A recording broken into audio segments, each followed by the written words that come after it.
And how exactly does the Moon administration plan to fund its inclusive, people-centered development for the next 5 years? That was the big question posed on the first day of the Finance Strategy Council's meeting. A number of officials had their own ideas, mostly centered around tax reforms.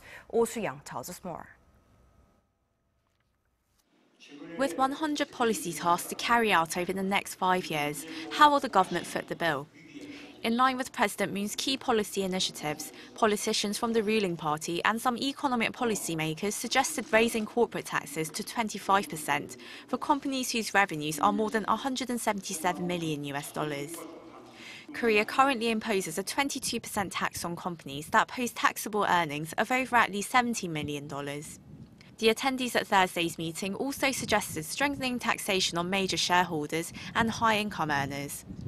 Choo Mi-ae, the chair of the ruling Democratic Party of Korea, proposed bumping up taxes for those who earn more than $443,000 a year to 42% from the current 40% tax rate.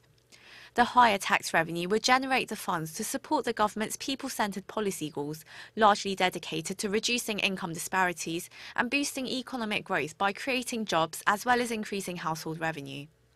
According to the President's Advisory Committee on State Affairs, the new administration's policy roadmap released on Wednesday comes with a price tag of roughly $157.7 billion.